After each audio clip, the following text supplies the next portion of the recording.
I'm really excited to introduce to you Dr. Amie Hornaman. How many agree that fat loss is something that they want? Give me an oh yeah. Oh yeah. You're not alone. We're all together. And how many have actually tried the best diets in the world? Keto, carnivore, and still didn't work. You didn't lose the fat. Oh yeah? Couple, okay, you're not alone. Now, how many of you have actually tested and optimized your thyroid, your testosterone levels, and your insulin levels? Yeah, that's what I thought, and you're not alone either. But that's why you're here, and that's what we're going to talk about today. Because thyroid, testosterone, and insulin are the keys to fat loss.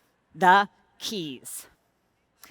So just imagine fat loss that is easy. And I know this is hard if you're on the struggle bus, right? Where you're not gaining weight looking sideways at a brownie, which was totally me. That was totally me. And I know many of you are like, oh yeah, that chocolate over there, I look at it, 5 pounds heavier. But it can be done, and I promise you it can be done. Because we are all on this journey together. So I'm going to show you, can you still hear me? I'm going to show you a couple stories of my patients. These are real. And actually, I have to update this one. This is Gabriella. She's now down 40 pounds. Talked to her last week. She's like, oh yeah, I got 5 more to go, but I'm good. Ran a half marathon, living her best life. She came to me so frustrated. She did everything. She did every diet. She was eating clean. She was taking the supplements. She was going to the gym. She was doing it all. But she was depressed and frustrated because nothing was working. And the reason why is no one stopped to look at her thyroid levels. Her mom had Hashimoto's. She had Hashimoto's. No one told her. No one looked at her testosterone levels. No one looked at her insulin resistance that was right there. Once we optimized all 3, the weight just started coming off. Her energy went up. She was also struggling with infertility. Now she has a beautiful baby. And that's all because of optimizing those keys. And it's not just about fat loss, but that's what we're going to talk about today and focus on. So let's blow up some common beliefs first. Healing your gut, I know it's important, but that's not going to do it. You can heal your gut all day, take all the probiotics in the world. If your thyroid's off, your testosterone's off, your insulin's off, it's not going to happen. Eating less and exercising more. We all have tried that, right? Yeah? Yeah, we've all tried that. That doesn't work either. And all the cardio in the world, you can get on your Peloton, you can ride all day long, and even LHS won't make you lose weight. Now, quick little quiz. Anyone know what LHS means? I got some swag for you if you do. Yell it out. Lift heavy shit. I love you. You see me after. I got some swag for you. Lifting heavy shit is important, but again, it all works together. We have to focus on thyroid, testosterone, and insulin. Then when you LHS, you get rewarded for it. Having optimal thyroid, testosterone, and insulin levels will help you get here, like Sarah, 50 pounds down.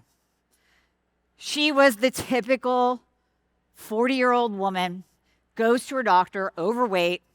They put her on a statin. Ken will know this. They put her on a statin. They put her on a blood pressure medication. They slapped on an antidepressant and told her to go eat less and exercise more. Totally ignored her. She was on that same struggle bus. But we focused on those 3 hormones. And of course you do all the other things. You focus on those 3 hormones, boom, the fat loss happens. So many of you are like, who's this chick up here talking about hormones, a fat loss? So let me tell you about me. I am Dr. Amie Hornaman, the thyroid fixer. That's what I do. I've been doing this a really long time, but I've also been there and done that. So if we rewind quite some time ago, I was competing in fitness and figure competitions. I was doing fitness modeling. I was doing powerlifting. And I had done this many times. It wasn't new to me. I had a coach. I had my diet plan. I was hitting the gym. I was LHSing. And this one show I was getting ready for, the NPC Pittsburgh, big show. Anyone who competes, big show. And I'm getting ready for this show, the broccoli, the asparagus, the chicken diet. And I step on the scale because you got to do your weigh-in. You got to report back to your coach. I get on the scale. I'm like, all right, it's 15 pounds up. All right, it must be my fault. I'm going to eat less and exercise more. I'm not doing something right. I'm going to the gym 3 times a day. So I go to the gym 3 times a day. Next weigh-in, right? Ready?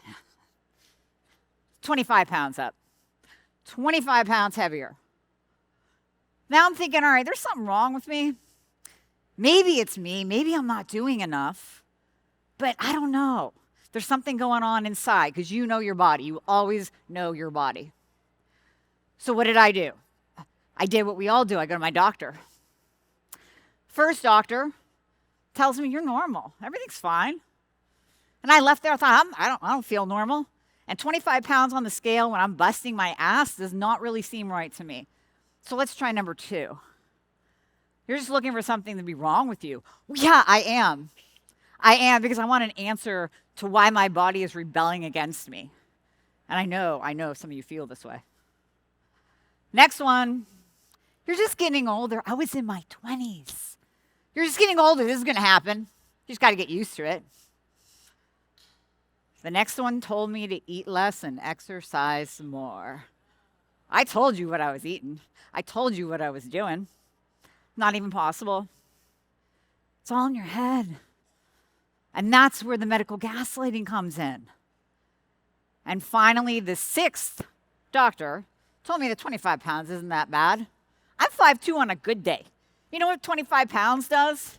You're talking back pain. You're out of breath when you're walking up the stairs. It's not good.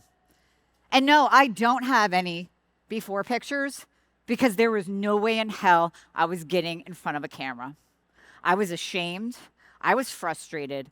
I cried in my car and I prayed to God that somebody would just give me a diagnosis so I could tell what was wrong with me, so I could know why my body was basically giving me the finger because nothing I was doing was working.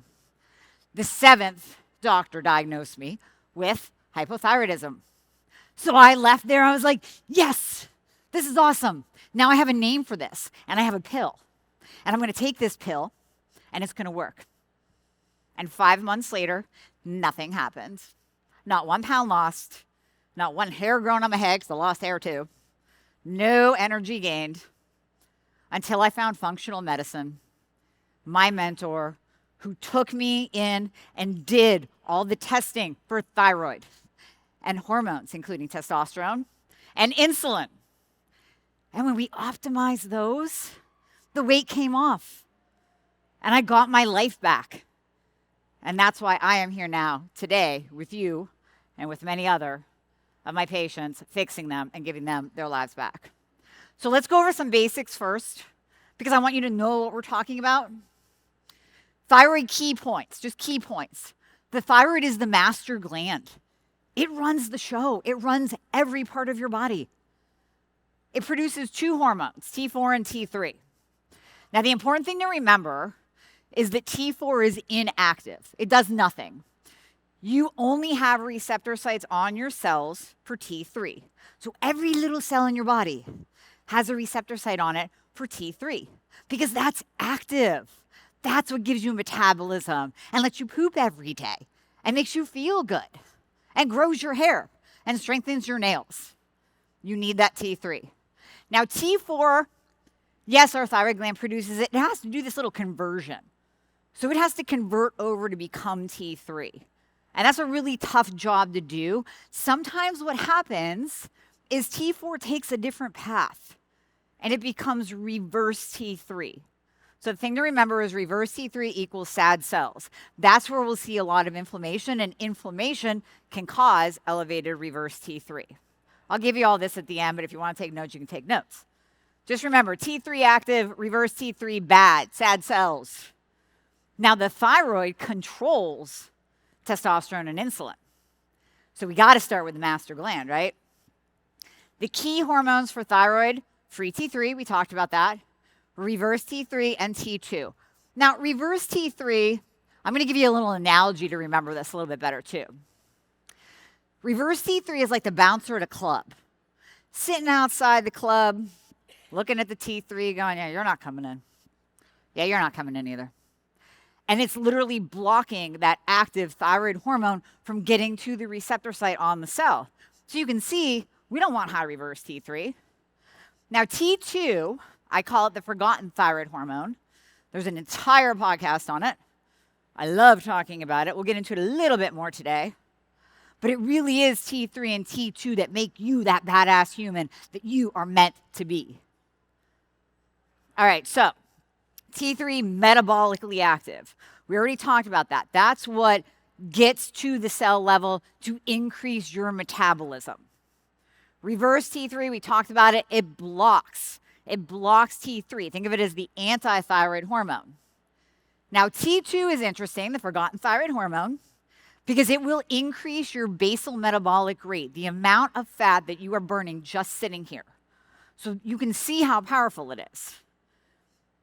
T2 also activates brown adipose tissue. So all y'all out there going in the cold plunges, you're doing that and you're activating BAT, brown adipose tissue. Well, T2 does that as well. Now I'm going to give you the optimal values for what we just talked about so that when you go home and you look at your labs, if you are lucky enough to have a couple of these on your labs, because that's a whole nother topic, your doctor may or may not have tested them unless you ask for them. But the important thing to remember is that free T3, I want that in the upper quadrant of the range or over. So get that free T3 tested. Let's see if you have a metabolism. And that's where I want it, that upper quadrant or even over. And if it's over, it doesn't mean that you're hyperthyroid. It could mean that you're optimal.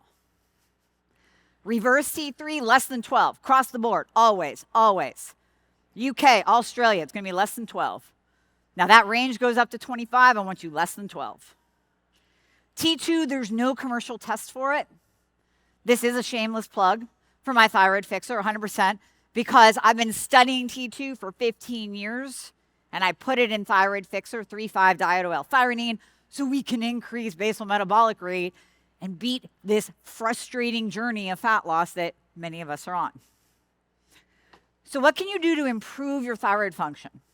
All right, now some of you might need thyroid hormone replacement. Some of you might need to take prescribed thyroid hormone replacement because we are replacing hormones that your thyroid gland is no longer properly making. And that is okay. That's one of those medications that I want you to put in the okay category. It's not the statins, it's not the Band-Aids. This is what's going to give you life. Because if you have Hashimoto's, if you have hypothyroidism, you might need this. But on top of it, you can do other things. Yes, you can take T2, increases your basal metabolic rate. It actually acts on the mitochondria as well, increasing ATP production. So there's more energy, that's a bonus. You got to go gluten-free. This isn't a fad. And I know most of you, probably all of you, are gluten-free here. But when you're talking to the world out there, they think it's a fad. Gluten will mimic the thyroid gland, and it will cause an autoimmune attack. It will cause inflammation. You will see that reverse T3, the bouncer, you'll see that go up with gluten intake. You will see thyroid antibodies increase with gluten intake. The other thing you can do is do keto, do carnivore, and you can add in some black cumin seed oil too, because all of that will lower inflammation. Just like Dr. Barry was talking about. Let's take the crap out of our diet. Let's get back to the basics of how we should be eating, and then all of a sudden, everything functions better. Your thyroid will function better when you are eating the right things. Actually, this weekend, I've already talked to 2 people that told me they either reduced their thyroid hormone replacement or got off of it completely when they implemented carnivore. I mean, I was impressed. So we got to move on to testosterone. It's the GSD hormone. Does anyone know what GSD stands for? Get shit done. Without testosterone, it is your get shit done hormone. If you guys see me afterwards. Without enough testosterone, you are not going to want to do anything. That's what gives you the strength, the the motivation, the libido. It actually has autoimmune protection. So for those of you with Hashimoto's, hello, make sure your testosterone levels are optimal. Improve lipid profiles, healthier hair, stronger bones. And I guarantee you, many of you did not even know that these were benefits of testosterone. But I will tell you what happens if you don't have enough. Guys, you see that one on there? You see that ED? Low libido, low motivation, depression, anxiety. Yes, this is all tied to testosterone. Testosterone is not just something that we take and we go to the gym and we get big muscles and we go compete. No, this is what gives us life, an ongoing life. And there's a reason why the DEA right now wants to make testosterone really hard to get. Because what is going to go away if we improve all of this? The Band-Aids, the statins, the blood pressure medication, the antidepressants, the sleeping pills. Now let's talk about when you go home and you pull out your test. That standard lab value range. Guys, your range is ginormous, 250 to 1,000 on most tests. Ladies, I want you to remember this for the next slide. Your range goes usually 8 to 48. Now here's the optimal. I wouldn't even let my 76-year-old father be below an 800 on his testosterone. I guarantee you there's a lot of you in here, if you test, you're 300, you're 400, you're 500, and your doctor's telling you that you're normal. Ladies, remember the 8 to 48? You're not even optimal.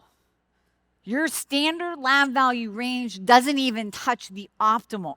I want that total testosterone at 50 minimal or above. Now, we also talk about free testosterone. That's very important to test. I added that on here. And SHBG, which would be an entirely different talk.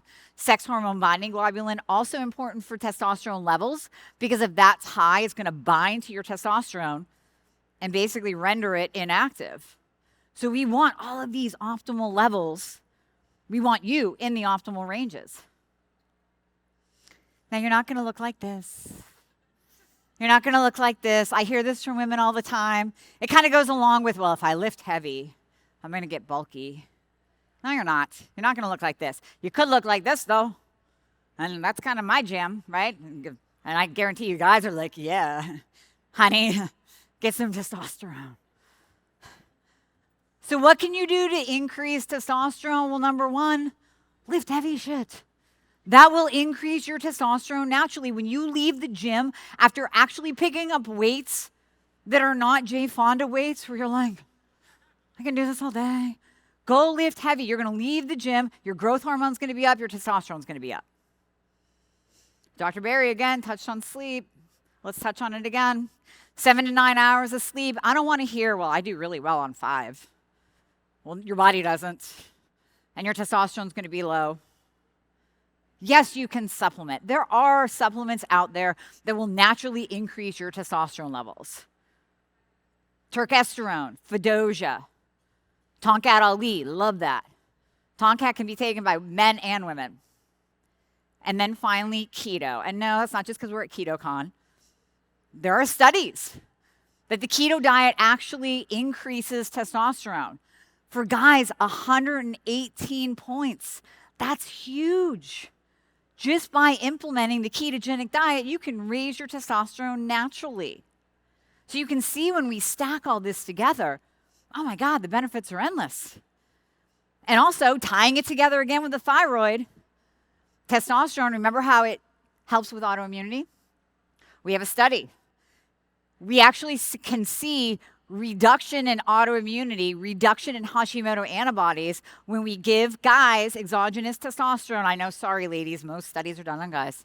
When we give guys exogenous testosterone, their thyroid improves. So keto is going to give you more GSD. It's going to lower your Hashi antibodies. It's going to lower that reverse T3, the bouncer of the club. You're going to get more free T3. Better thyroid function, more fat loss. We're tying it together. We're having fun. We're tying it together. So finally, there's insulin. You know, insulin gets a bad rap, and especially in this community, because we all want to lower our insulin as low as it can go, as low as it can go. It's not the enemy. We've heard a lot about peptides this weekend. It is the most popular peptide. Did you know that? It does lower your glucose, but it is the fat storage hormone. I always call insulin Jekyll and Hyde, right? We need it for life. We need it for survival. Think about a type 1 diabetic. If you know a type 1 diabetic, they have to take insulin. What happens if they don't? They'll die. They will die without insulin. So insulin is vital for life. We just don't want too much of it. We don't want to be resistant to that insulin lowering glucose, because it's going to drive fat into the adipose tissue. So how do we know whether or not we're insulin resistant? Well, you can check with the glucometer, Keto Mojo, CGM, and you can also get some labs. So go home, look at your labs, or ask your doctor to test these. We want that insulin below a 6. Fasting insulin. People go, well, I have this glucose. Yeah. No, that's good, but we want your fasting insulin. Get that tested. We want that below a 6. A1C. I want that below a 5.1. Well, my doctor said that my 5.5 is fine. No, you're insulin resistant. We want that at a 5.1. We want you to be insulin sensitive. Insulin is good. We need it, but I want you sensitive to insulin. And glucose, ultimately, and this is where it gets a little confusing. Glucose, ultimately, we want it between a 70 and a 90. Now, what if you test your morning glucose? You're like, I'm 100. There is something called the cortisol awakening response, which will push up your glucose in the morning. So that's why it's really good to use a CGM or a glucometer to test throughout the day. Maybe you do get a little bit of bump in the morning, and that's okay. Check those other numbers. Check the A1C. Check your fasting insulin. See where those are actually landing so that you can know whether or not you are insulin resistant or insulin sensitive. So what do we do? What do we do? You get home, you look at that A1C, you're like, oh, it's a 5.5. My insulin's a 9. What do I do?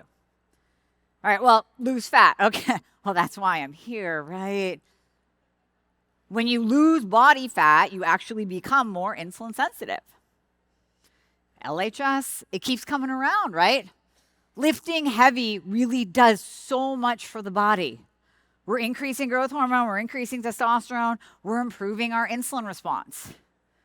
I want you to optimize your thyroid. I already gave you those numbers. We can do this. We can absolutely do this. Don't do dirty keto. That's not going to help at all. And I know so many of you, when you start off in that keto space, that low-carb space, you're like, all right, the pork rinds and the bacon and the cheese and the heavy whipping cream, it's really good. But you don't want to do dirty keto because that can also increase the insulin output. You want to optimize your testosterone because if we go all the way back to those benefits of having optimal testosterone, one of them is better insulin control, better insulin sensitivity. So that low-carb lifestyle, that's really going to do you well. Whether you do keto or carnivore, you lower those carbs and you have a better insulin response. Take T2, one of the benefits of activating brown adipose tissue, like we talked about, T2, cold plunges, it actually improves your insulin levels. It improves your insulin sensitivity. And then finally, I don't know if anybody's talked about this weekend. We're at Ketocon, berberine. Berberine is phenomenal at lowering insulin. Absolutely amazing because it comes in, it does do some gut healing. We already talked about that's not the be-all, end-all for fat loss, but it does some gut healing. And berberine comes in and it just balances your insulin and your glucose. So instead of being on a roller coaster all day, you're on a nice wave of blood sugar, a nice wave of insulin. And when you're on that wave, your body can tap into its own fat stores for fuel. It can grab that fat and burn it. So taking berberine is absolutely amazing if you have an insulin above a 6 or an A1C above a 5.1. So you can see how this all ties together. We're going to optimize your thyroid. We're going to get those numbers where they need to be. We're going to optimize your testosterone. And that's probably not going to be through your doctor. Because remember those standard lab value ranges, they are huge. And if you fall in those ranges, you're going to be told that you're normal, just like I was. And we're going to lower your insulin, and you will become the fat-burning machine that you can be. You can look and feel like Sarah. You can look and feel like Gabriella. You can lose the 40 pounds, the 50 pounds. And it's going to be easy. And that's hard to imagine. I know, I was there. That's hard to imagine when you're doing all the things and when you're struggling and you're taking all of the supplements and you're getting to the gym and you're eating well. You're even buying organic and it's not working. Let's focus on these 3 hormones and you will be an absolute rock star in the fat burning department, I promise you. So I know that was a lot. So I put it all in a PDF for you. So scan that. And you will get all of those notes with all of the optimal lab values. And you're also going to get 20% off on my store if you want to get some of the thyroid fixer. But what I love most, and yeah, I love time. I want your questions because I love questions. I love to talk. You listen to my podcast. I give a ton of great information. So please, anyone, I think you can walk up to the mic or you can shout it out. Yes.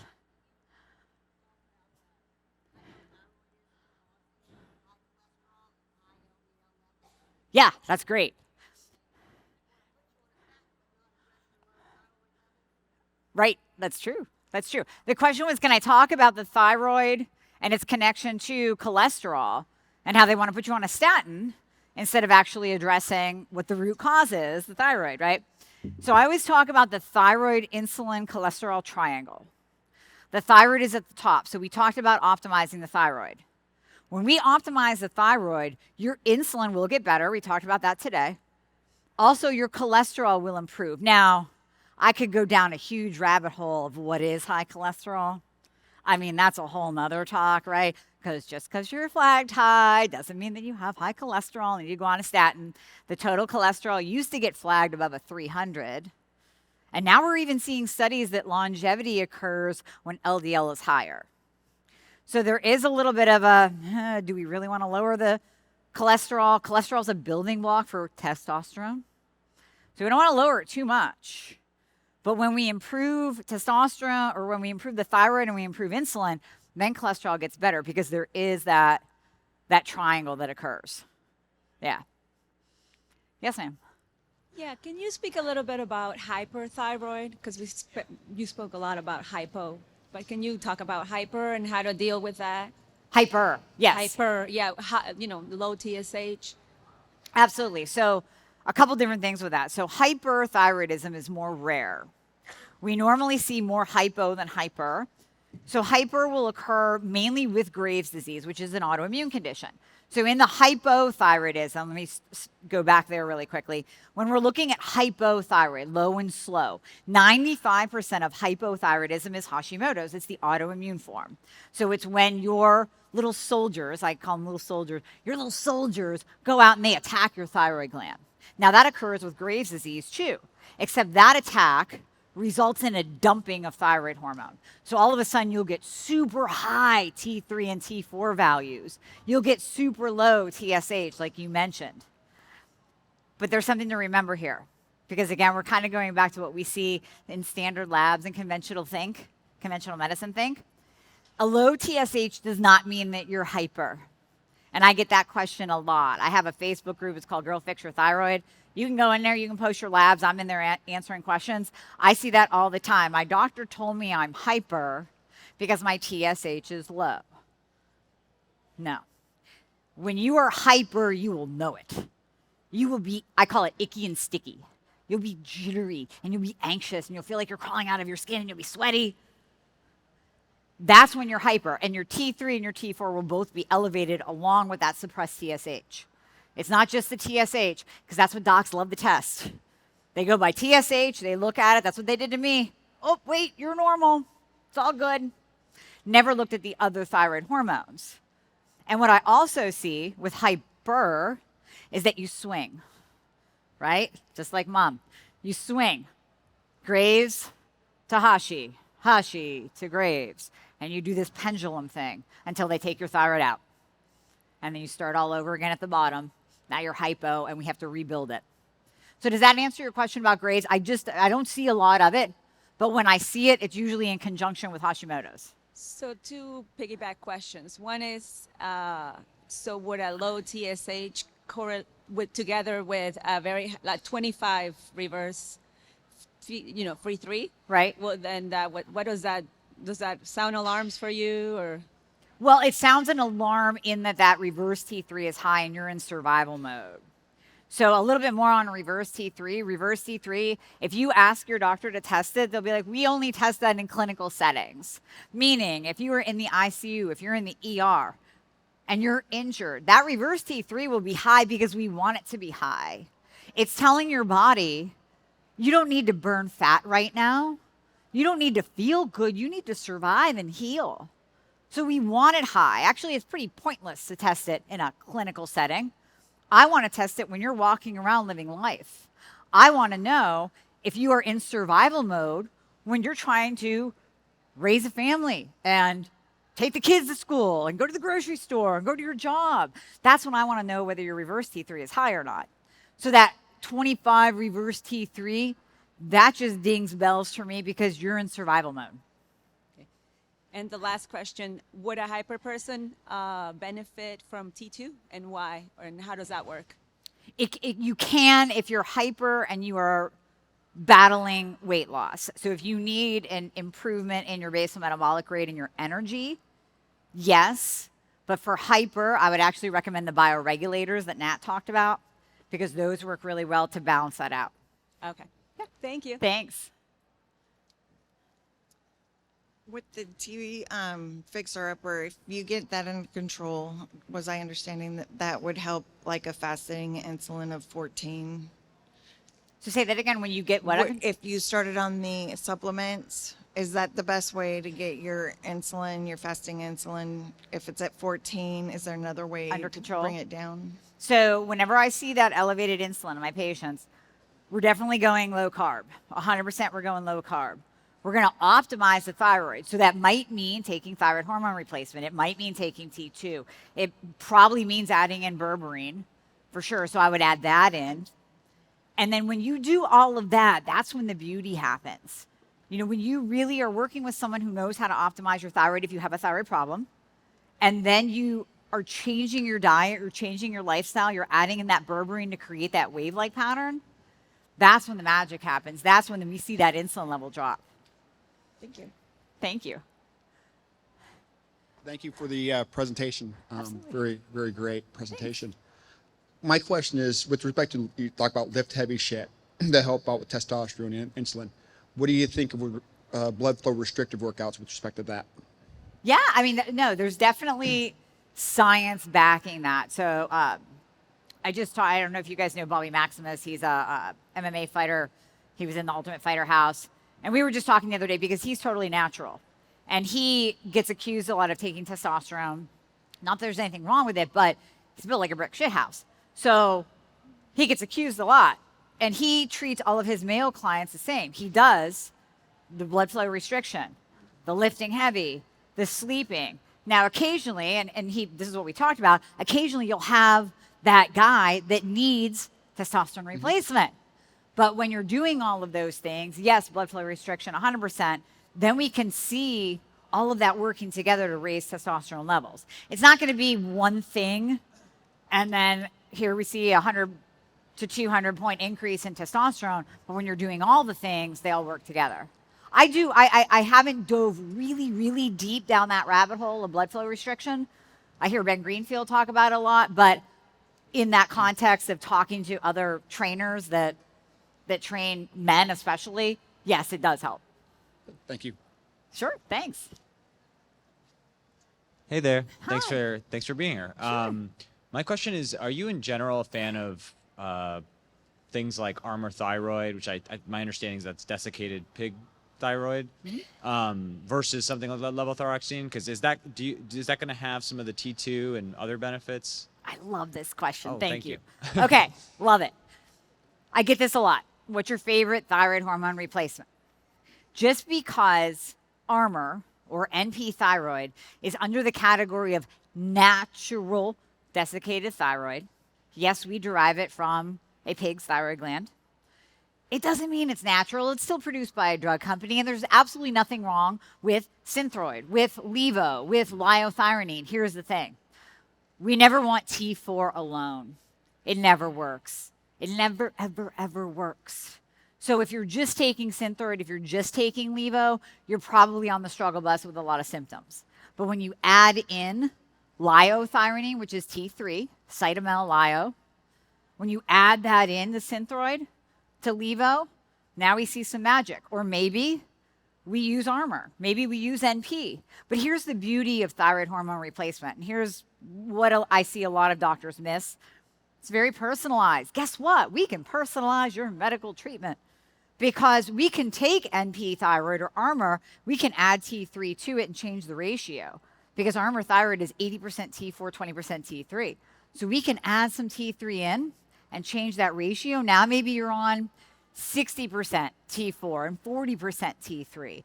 We can fit it to what you need. So I'm not standing here saying Armour is the only one you should do because those others are synthetic and they're bad.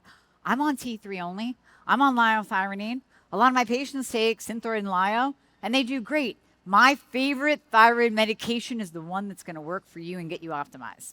Awesome. Thank you so much. Thanks. Hi. I've been type 1 for 36 years and on Synthroid, levothyroxine for 34 years. Okay. About 2 years ago, switched to the NP thyroid. I now have color in my hair. Whoa! I'm growing more hair. Yeah. And my eyebrows have at least started to grow back at the corners. But being a type 1, do I need T2? I mean, how do you change your recommendations for someone that has no insulin? Right. Except for what I put in. Yeah, Now, going low carb, I dropped my basal insulin by a third and my bolus insulin by a half. That's what we want to see. Yeah. We But want I'm to see still- less But insulin. I'm still fat. You're working on it. You're working on it. You're doing the things. So no, that's what we want to see in type 1 diabetics is a lower need for insulin, a lower dose of insulin required. Yes, T2 will help you because it's going to increase that basal, well, it's going to increase your BMR and it's going to activate brown adipose tissue. When we activate brown adipose tissue, we get better insulin control. So you're going to need less insulin on a daily basis based on what you're eating when we have a little bit better control. So I think for you, if you're doing all the things, you're already doing the low carb, you're obviously testing all the time, and you probably have a CGM, right? Yeah, CGM. yeah. So you know what brings your blood sugar up and what lowers it, and you have pretty good control, you have pretty good knowledge. Now you just have to stack on a couple things. I still use berberine with type 1 diabetics because it lowers the need for insulin. It lowers that bolus insulin requirement. So you could absolutely stack on T2 and berberine and then just monitor, watch how much insulin you need and watch your blood sugar levels. Okay. But really nice changes so far. I'm happy to hear. I would also recommend, just like I told the gentleman before you, T4 only doesn't work. Wait, did you say that you changed to NP? I'm on NP. You're on thyroid. NP now. Okay, good. So you're And getting that some was T3. the struggle with my endocrinologist. Asking for T3 or cytomel is probably not in his wheelhouse. It always is. It's always, yeah, exactly. But you're on the right track for sure. And yes, you could add those in. Okay, thank you. You're welcome. Hello. Hi. So I know T3 and T4; those are the most talked about thyroid hormones. I'd say this is like my second time really hearing about T2 now. I know it's like a supplement; you don't have to get a prescription for that. I'm just curious, but I mean, I never hear about T1. Is that not known about, or is it not as metabolically active? And then also like calcitonin. I mean, I I understand that has bone impact, and it seems like that would be important as well. And I guess why is that not also discussed more? So T1 is totally inactive. Great question. So the thyroid gland does produce 4 thyroid hormones, T1, 2, 3, 4. T1 totally inactive. So we already talked about T2, 3, and 4. We do see a little bit of T2 in Armour thyroid and P thyroid. The problem is in a 60 milligram tablet of Armour, you're only getting about 8 micrograms of T2. And when we look at the human trials that shows a significant reduction of body weight in 28 days, they're using about 150 to 300 micrograms. So while it is naturally occurring, it's produced by the thyroid, it's naturally occurring in NDT medication. In order to get that therapeutic benefit of T2, we have to increase the dose. So that's why it's in supplemental form. Your second, you said calcitonin? Calcitonin. I understand it's also a thyroid hormone. Honestly, I don't go down that hole at all. I really don't see much I don't see much need for it. Usually I'll see the calcium talk come in when someone's parathyroid gland is destroyed. So often when we take the thyroid gland out, they'll nick the parathyroid, and the parathyroid and the thyroid really are not too related, even though they share a name. The parathyroid is responsible for calcium regulation. But the problem that I see with calcium is a lot of people will take it because it's supposed to strengthen your bones, and it ends up interfering with thyroid medication. And most of the time, it's not something that we need. If you take D, mag, and D with K, and then some mag, you have all the bone protection you need. Thank you. You're welcome. Thank you. Hi, Dr. Amie. Hi. I'm wondering what your thoughts are on low-dose naltrexone for thyroid antibodies and then weight management as like a standalone medication. Okay, awesome question. Because we talked about black cumin seed oil earlier, which lowers Hashimoto antibodies. So the question on LDN, low-dose naltrexone is used for high antibodies. So when we see Hashimoto's, when we see Graves' disease, even when I see other autoimmune conditions, I will implement LDN because it's fantastic at lowering those antibodies. The other thing that LDN will do is it will lower inflammation, and we do see weight loss and improved insulin sensitivity with LDN.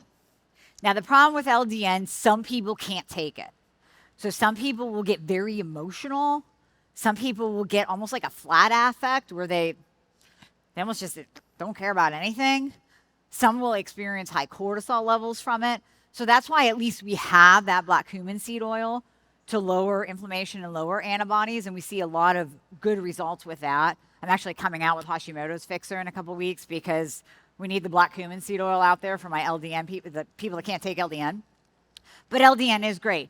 Now, the question of whether to stay on it for management, great question. I'm going to say you have to kind of experiment. Obviously, work with your prescriber, right? But then you have to kind of experiment because I'm on LDN as well, but I've gone on and off of it. Yeah. And I don't really notice that much of a difference anymore. Mm-hmm. It helped in the beginning, and now even when I go off of it, I'm like, everything's the same. It's all right. So it comes down to you as a person, it being very personalized and kind of experimenting. Awesome. Thank you. Sure. Hello. How are you? Hi, I'm good. How are you? Good. I heard Hashimoto's disorder. Yeah. I have a lady friend who I'm very close to. She's 66 years of age. Mm-hmm. She was diagnosed with Hashi's about 2 or 3 years ago. She's trying to lose about 10 to 15 pounds right now. I mean, to me, she looks great, but, I'm a very close and personal friend of hers. She loves her dairy products. I tell her, you got to slack off on dairy. You got to slack off on nuts, these things that might be inflammatory to her system. She loves her cheeses. What's the best protocol through carnivore for a Hashi who, wants to lose, just 10 to 15 pounds, but really loves her dairy? Dairy. Yes. So controversial. Yeah. I am in the camp of good quality dairy is fine as long as it's fine for you, right? So we all know. A lot of us, you'll eat cheese, you break out, right? You have yogurt, you get a bad belly, even though you're supposed to eat yogurt for a good belly, right? If you're getting that quality dairy the grass-fed, the organic, and she's doing fine with it, then sure, go ahead and keep it in. But if she's having any kind of reaction to that dairy, or maybe she does go carnivore and takes it out until she hits that goal weight. Maybe she does all the things that we talked about today, remove the dairy for just a little bit. I know, I love cheese. But just for a little bit until she reaches that goal weight, then you reintroduce it slowly, one thing at a time, some Kerrygold grass-fed cheddar, some Siggy's Greek yogurt. And then you see, okay, is that scale going up again? Or am I okay? Am I staying right where I am? Right. That would be my answer for that. What's your take? One more question. I don't know if anyone's behind me, but how about coffee and caffeine? Can that kind of be counterproductive to somebody trying to lose weight who has Hashis?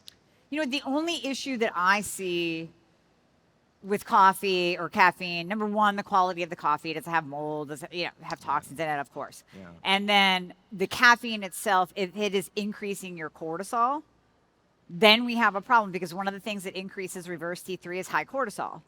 So if you're drinking coffee and you're getting that cortisol bump, or you test your cortisol and you're really high cortisol throughout the day, then that can absolutely interfere, because it's going to raise that reverse T3 and it's going to prevent T3 from getting to the cell. Yeah, I see. Thank you very much. I really enjoyed your workshop immensely. One of the best here at the seminar. Thank you. Thank you.